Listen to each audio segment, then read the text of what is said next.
Hi, this is कौस्तुभ पांडे और आप देख रहे हैं आरकेएनपी classes. Uttar Pradesh police board ने यूपीएसआई से संबंधित अपनी भर्ती जारी कर दी थी। अर्थात उप निरीक्षक के पद के लिए यूपीएसआई के लिए उत्तर प्रदेश पुलिस ने अपनी विज्ञापन जारी कर दिया। तकरीबन 450 से अधिक पदों के लिए ये विज्ञापन जारी हुआ है। 450 प्लस पदों के लिए ये वैकेंसी जारी हुई है और इसमें पुरुष एवं महिला दोनों ही फॉर्म भर सकती हैं। इसका मैंने नोटिफिकेशन पहले ही दे दिया था, अगर आप सभी ने नहीं देखा तो आप जाकर के देख सकते हैं। बात करते हैं आज हम सिलेबस के बारे में। आज मैं आपको इस वीडियो में पूरा सिलेबस बताऊंगा कि क्या किस सब्जेक्ट से आने वाला है, कितने पेपर होंगे, कितना समय मिलेगा आपको और जो है किस किस टॉपिक से आपको क्वेश्चन देखने को मिलेंगे। प्रॉपर वे में मैं आपको बताऊंगा और ख़ास करके सामान्य ज्ञान में मैं आपको थोड़ा सा विस्तृत वे में, थोड़ा सा डिटेल में और कुछ पॉइंट्स में ऐसे बताऊंगा जो आपको पेपर में सहयोग देंगे। तो वीडियो में एंड तक बने रहिएगा। चैनल को सब्सक्राइब कर लीजिए और बेल आइकन को प्रेस कर लीजिएगा, तो जो भी वीडियो मैं आपको अपलोड करूंगा अपने चैनल पे तो आप सभी को नोटिफिकेशन सबसे पहले मिल जाएगा। और आप हमारा टेलीग्राम चैनल जरूर ज्वाइन कर लीजिएगा। वहाँ पे कई बार मैं इंपॉर्टेंट नोट्स और पीडीएफ वगैरह डालता रहता हूँ, तो वो आपके काम में आते रहेंगे। चलिए टाइम ना वेस्ट करते हुए शुरू करते हैं सीधे वीडियो को। दोस्तों, कुल मिला के 4 टॉपिक हैं जिनसे आपको प्रश्न देखने को मिलेंगे। टॉपिक वाइज मैं आपको बताता हुआ चलूँगा कि किन किन टॉपिक से कौन कौन से क्वेश्चंस आएंगे और बाद में उन टॉपिक्स पे भी मैं डिस्कशन करूँगा कि उनसे कौन कौन से पॉइंट्स देखने को मिले जिनसे क्वेश्चन बनेंगे। ठीक है, सबसे पहले बात करते हैं सामान्य हिंदी की। सामान्य हिंदी से आपको 40 प्रश्न देखने को मिलेंगे और अंक आपको प्राप्त होंगे 100। इसके बाद बात करते हैं मूल विधि, संविधान और सामान्य ज्ञान। इससे भी 40 प्रश्न देखने को मिलेंगे। इसके लिए भी आपको 100 अंक का आपका टारगेट रहेगा। बात करते हैं सामान्य जो मानसिक योग्यता है, मतलब मैथ से भी आपको 40 प्रश्न देखने को मिलेंगे, सेम आपको 100 अंकों के लिए। और बात करते हैं अब मानसिक अभिरुचि अर्थात रीजनिंग, उसमें भी आपको 40 क्वेश्चंस देखने को मिलेंगे, ये भी आपको 100 अंकों के लिए। तो कुल मिलाकर 400 अंकों के लिए ये आपका पेपर होगा, जिसमें से 160, ठीक है, 160 क्वेश्चंस आपको हल करने हैं। बात करते हैं, एक पॉइंट मैं आप सभी को बता दूं कि इसमें सर समय कितने मिलेगा, क्योंकि कंफ्यूजन होगा, तो मैं आप सभी को बता दूं कुल 2 घंटे का आपको समय मिलेगा। ठीक है, कितना? 2 घंटों का। तो 120 मिनट आपको मिलेंगे 160 प्रश्नों को करने के लिए। ठीक है, कितना समय मिलेगा? 120 मिनट आपको मिलेंगे 160 प्रश्नों को करने के लिए। साथ ही साथ एक चीज़ मैं आप सभी को बता दूं, इस बार जो ये पेपर हो रहा है वो ऑनलाइन मॉड्यूल में नहीं हो रहा, ऑफलाइन मॉड्यूल में हो रहा है और इसका बहुत बड़ा प्रभाव पड़ेगा। मैं भी आपको डिटेल में बताऊंगा कि कैसे प्रभाव पड़ेगा। ठीक है, एक चीज़ मैं आपको बताता हूँ। देखिए, ऑनलाइन से ऑफलाइन में क्या प्रभाव पड़ेगा। देखिए, ऑफलाइन पेपर जब होता है तो क्या होता है, कंप्यूटर आपके पास है सामने, आपने पेपर सॉल्व किया, ठीक है, और जा करके वहाँ पर आपने टिक लगा दिया। ठीक है क्या? इसमें क्या है, आपको OMR सीट भरनी पड़ती है। कौन सी सीट? OMR सीट भरनी पड़ती है। तो OMR जब सीट आपको भरनी है तो उसमें एक तरफ तो पॉइंट आपको लगाना होता है, OMR सीट भरनी पड़ती है। एक तरफ आपको क्वेश्चन सॉल्व किया और दूसरी तरफ आपने पॉइंट लगाया। मैं आपको अपने निजी अनुभव से बता सकता हूँ कि 160 प्रश्नों को सॉल्व करके उस पर टिक लगाना मतलब मोटा मोटा आपका 15 से 17 मिनट आपका लग जाता है। अगर 160 प्रश्नों की मैं बात कर रहा हूँ, 15 मिनट मिनिमम आपका लग जाएगा। कोई अगर कहेगा 10 मिनट में लग जाता है टिक, ऐसा नहीं है भाई, प्रैक्टिकल चीज़ है ही नहीं, ऐसा होता ही नहीं है।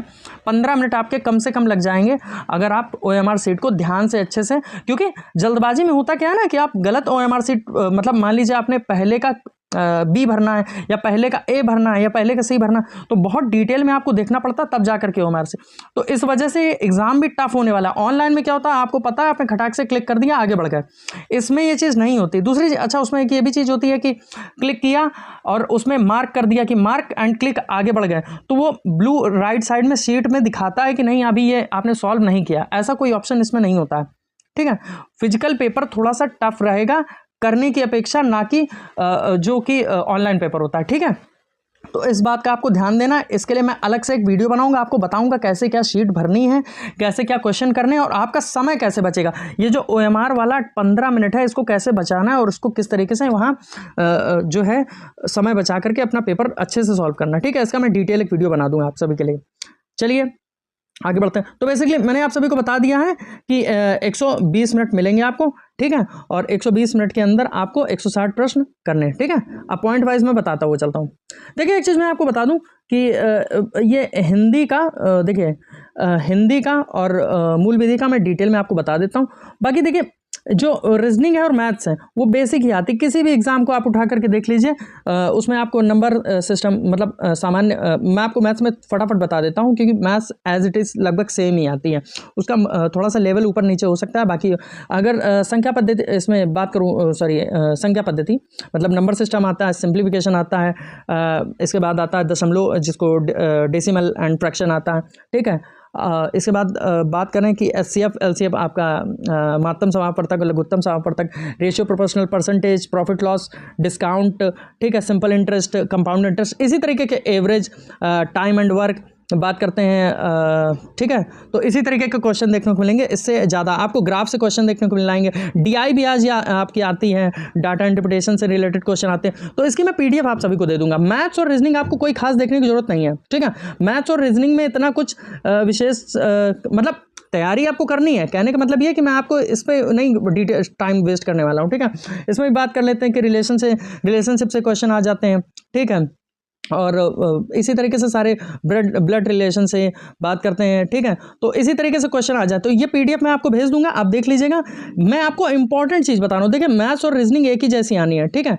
तो मैं आपको वो चीज़ें बताऊंगा जो आपको काम है और डिटेल में आपका समय उसी में लूंगा जिसमें आपको ध्यान देना चाहिए। चलिए बात करते हैं, हिंदी से शुरू करते हैं, ठीक है। हिंदी में बात करते हैं। हिंदी में जो टॉपिक्स आने वाले, जिन टॉपिक से आपके क्वेश्चन बनेंगे, सबसे पहला टॉपिक है आपका हिंदी और अन्य भारतीय भाषाएं। तो अन्य भारतीय भाषाएं कौन सी है? हिंदी, उर्दू, ठीक है, और तमिल से रिलेटेड कुछ क्वेश्चन अगर बन जाते हैं, तमिल भाषा में नहीं पूछे जाएंगे, उससे रिलेटेड क्वेश्चन पूछा जाए कि ये बुक किसने लिखी है इससे, तो इस तरीके से क्वेश्चन हिंदी और अन्य भारतीय भाषाओं से रिलेटेड क्वेश्चन देखने को मिलेंगे। कुल कितनी भाषाएं हैं, इस तरह के क्वेश्चन आ जाएगा, ठीक है। ये डिटेल आपको समझनी है। क्वेश्चन का मॉड्यूल क्या है उसको आपको समझना है।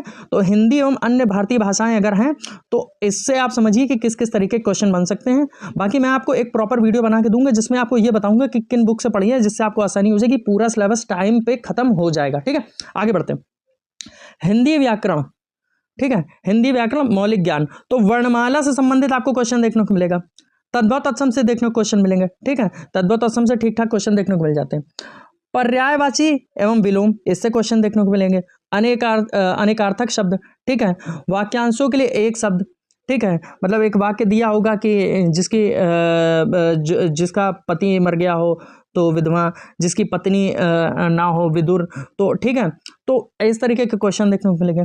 समरूपी विभिन्न शब्द, ठीक है, समरूपी विभिन्नार्थक शब्द। अशुद्ध वाक्यों के लिए शुद्ध करना, अशुद्ध जो वाक्य हैं उनको शुद्ध करना। मान लीजिए कोई स्टेटमेंट दिया है, वो गलत दिया, उसको ऑप्शन दिए होंगे 4, उनमें से एक सही होगा, उसको टिक करना है, ठीक है। इसके बाद लिंग, वचन, कारक, सर्वनाम, विशेषण, इनसे आपको इन टॉपिक से आपको क्वेश्चन देखने को मिलेगा। क्रिया, काल, इसके बाद वाच्य, अव्यव, उपसर्ग, प्रत्यय, संधि, समास, विराम चिन्ह, मुहावरे एवं लोकोक्तियां, रस, छंद, अलंकार, इन सभी से क्वेश्चन आप सभी को देखने को 100% मिलेंगे क्योंकि ये टॉपिक दिया हुआ है। मैं आपको सभी को फिर से बताता हूं। तो इसके बाद अपठित बोध, एक ऐसा स्टेटमेंट आएगा, अब एक गद्यांश आपको दे दिया जाएगा, उससे आपको क्वेश्चन देखने को मिलेंगे, ठीक है। अगला बात करते थे प्रसिद्ध कवि, लेखक और उनसे प्रसिद्ध रचनाएं। मान लीजिए कोई प्रसिद्ध लेखक है और उससे लिखित रचनाएं हैं, वो आप सभी को देखने को मिल जाएंगी, ठीक है। एक एग्जाम्पल के लिए मैं बता देता हूँ, अगर मैं सही हूँ। जैसे मान लीजिए आपसे पूछा गया कि पंचतंत्र किसने लिखी है, तो आपने बता दिया विष्णु शर्मा, या विष्णु शर्मा की एक कुख्यात जो है आप पत्रिका या वो बताइए, तो आपकी ये है क्या बोलते हैं, पंचतंत्र, ठीक है। तो इस तरीके के क्वेश्चन देखने को मिलेंगे, ठीक है। अगला है हिंदी भाषा पुरस्कार, और इसके बाद हिंदी भाषा में जो सम्मानित पुरस्कार हैं किसको मिले हैं, किस लिए मिले हैं और कौन कौन से हैं, ये सब आपको पढ़ने। और इसके बाद मिसलेनियस, आपका विविध से क्वेश्चन देखने को मिल जाते हैं, ठीक है। बात करते हैं अब आपका जो है इम्पोर्टेंट क्या है।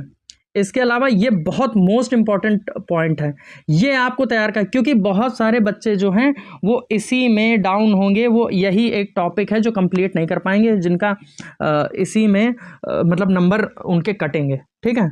तो ये चीज़ भी मैं आपको बताता हुआ चल रहा हूँ। देखिए, अगर आपने एक बार अच्छे से बैठ करके तसल्ली से 1 दिन 1.5 दिन का समय ले करके आपने अपना सिलेबस समझ लिया कि कहाँ से क्वेश्चन आ रहा है, क्या आ रहा है, आपने 60 to 65% आपने जंग जीत ली। बस अब आपको तैयारी करनी है।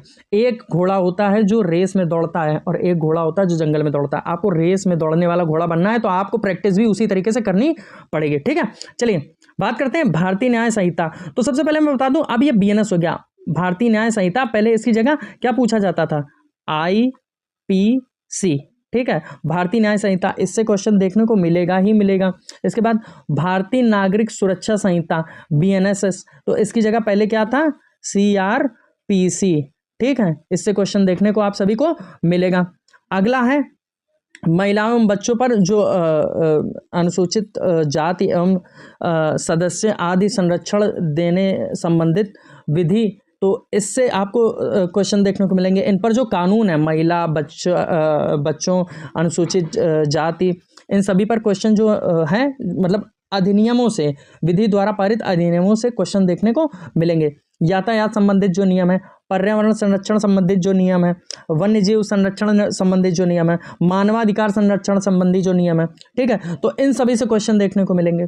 इसके आगे बढ़े अगर हम, सूचना का जो अधिकार है, इससे संबंधित ये सारे अधिनियम आपको पढ़ने हैं डिटेल में। मैं आपको बताऊंगा अभी कि कहाँ से पढ़ने हैं। इसके लिए मैं प्रॉपर वीडियो भी अभी आपको लाने वाला हूँ कि कहाँ से कौन से अधिनियम आएंगे, तो ये आपको प्रॉपर वे में पढ़ने हैं।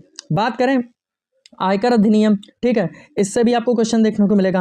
भ्रष्टाचार निवारण अधिनियम, इसके बाद बात करें राष्ट्रीय सुरक्षा अधिनियम, आईटी इंफॉर्मेशन टेक्नोलॉजी अधिनियम, ठीक है, साइबर अपराध, जनहित याचिका मैं बता दूं आपको, आरटीआई, तो ये भी आपकी जनहित याचिका के अंतर्गत आती है। ठीक है, आरटीआई, ठीक है, आरटीआई आप लोग याद रखेंगे। हम लोग ये कहाँ अप्लाई करते हैं, आपको अगर पता हो तो आप मुझे कमेंट सेक्शन में बताएंगे। आरटीआई हम लोग अप्लाई करते हैं, जिससे ये राइट टू इन्फॉर्मेशन, ये हमारा अधिकार है। ये हम लोग कहाँ अप्लाई करते हैं, किसके लिए अप्लाई करते हैं, आप लोग मुझे कमेंट सेक्शन में बताएंगे।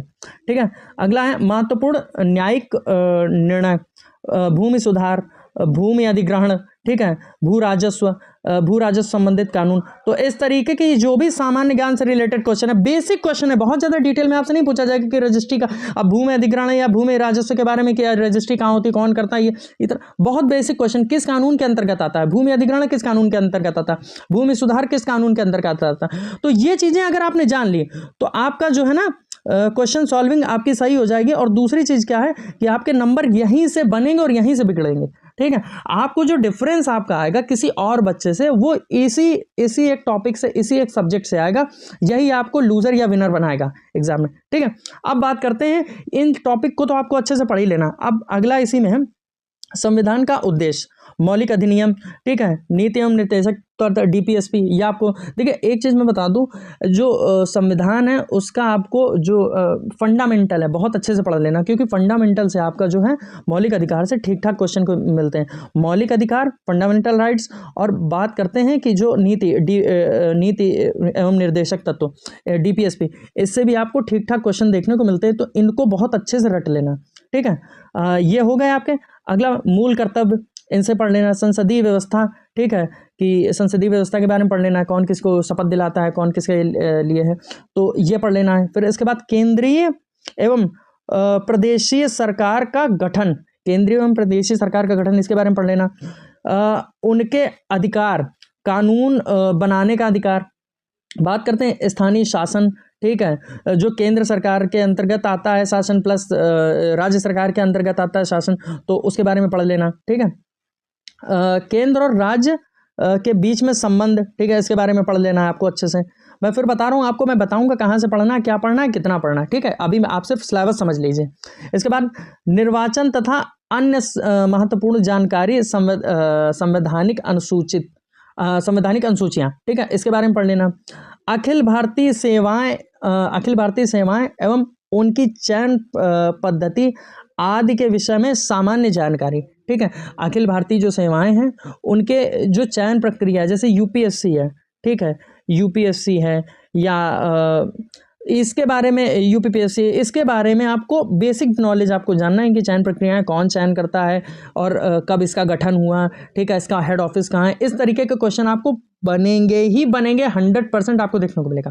ठीक है, अब इसी में बात कर लेते हैं सामान्य ज्ञान में। देखिए, एक तो ये आपका टॉपिक हो गया इस ऊपर जो आपका संविधान से रिलेटेड, एक तो ये संविधान से रिलेटेड हो गया, ये आपका वो क्या नाम से कानूनों से रिलेटेड हो गया कि कौन से कानून, ये संविधान से रिलेटेड हो गया। अब ये जो है सामान्य ज्ञान, ये सामान्य ज्ञान के क्वेश्चन बनेंगे। ठीक है, तो अब सामान्य ज्ञान के क्वेश्चंस में आ जाते हैं। सामान्य ज्ञान में क्या क्या आपको देखने को मिलेगा? सामान्य विज्ञान से आपको क्वेश्चन देखने को मिल जाएंगे, स्वास्थ्य एवं स्वास्थ्य विज्ञान के आपको क्वेश्चन देखने को मिल जाएंगे, भारत का इतिहास, भारत का इतिहास भी आपको तीनों चाहिए, मिडिवल, मॉडर्न एंड एंशियंट, तीनों मतलब मध्यकालीन और जो पुरातन और इसके बाद जो आधुनिक, ये सभी इतिहास के बारे में आप सभी को पढ़ लेना। ठीक है, बात करते हैं भारत का स्वतंत्रता संग्राम, भारत का जो स्वतंत्रता संग्राम है उसके बारे में पढ़ लेना। खास करके आप जो है एक, मैं इसमें एक बड़ा विशेष कर बता दूं, आप जो ये वाला टाइम था 1919 वाला, ये थोड़ा सा आप पढ़िएगा, इससे ठीक ठाक क्वेश्चंस आपको देखने को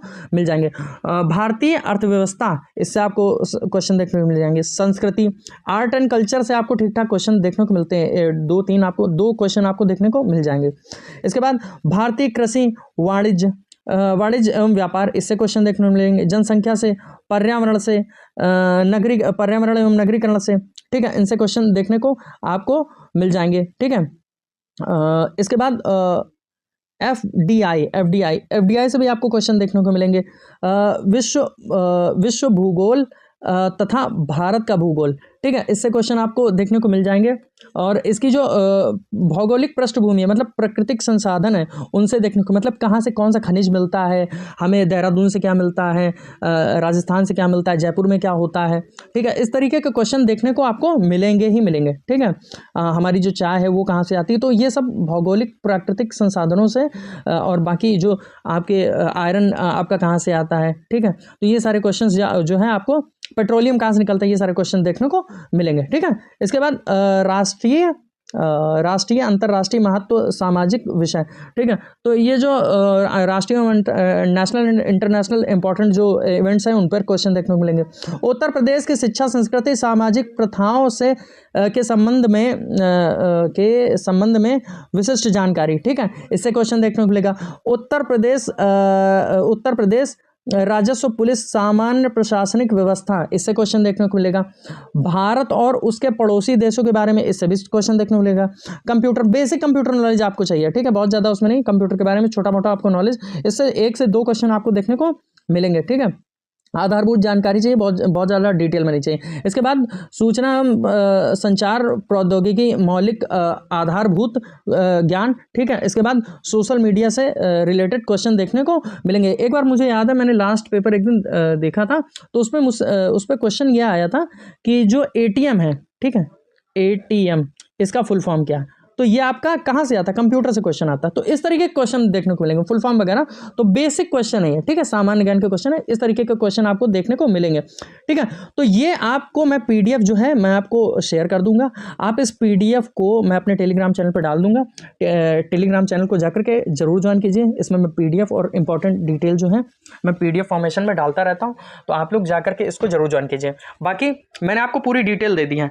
अब आपको जो तैयारी करनी है वो आपको इस सिलेबस को ध्यान में रख करके ही करनी है। पूरे सिलेबस को मैंने आपको बता दिया है, ये PDF भी मैं आपको प्रोवाइड करा दूंगा। इसको लेकर के आप जहां अपने पढ़ते हैं उस डेस्क पे रख लीजिए, और पॉइंट बाय पॉइंट, मतलब जो भी हिंदी, मान लीजिए आज पढ़ रहे हैं, हिंदी का आपका टारगेट है, तो मान लीजिए अगर आपने हिंदी ले लिए तो हिंदी का एक एक पॉइंट आप लिख लीजिए कि आज मुझे ये कंप्लीट करना है, आज मुझे तद्भव तत्सम कंप्लीट करना है, आज मुझे अनेकार्थी कंप्लीट करना है, आज वचन कारक, जो भी करते हुए और टिक लगाते हुए चलिए। इससे ये होगा कि आपका समय से सब्जेक्ट पूरा कंप्लीट हो जाएगा, आपका जो सब्जेक्ट वाइज सिलेबस है, और साथ ही साथ आप प्रैक्टिस करते हुए चलिए। ये आपको बहुत हेल्प करेगा। एक वीडियो में डिटेल में आपको बना दूंगा कि किस बुक से क्या पढ़ें, जिससे आपका सारा सब कुछ सिलेबस कंप्लीट हो जाए और एग्जाम में आपको अच्छी तैयारी देखने को मिलेगी। ठीक है, आप के लिए लास्ट बस यही विशेष है, आप लोग अच्छे से तैयारी कीजिए। और इस वीडियो को पूरा देखने के लिए बहुत बहुत धन्यवाद। टेलीग्राम चैनल हमारा जरूर ज्वाइन कर लीजिएगा। बहुत बहुत धन्यवाद।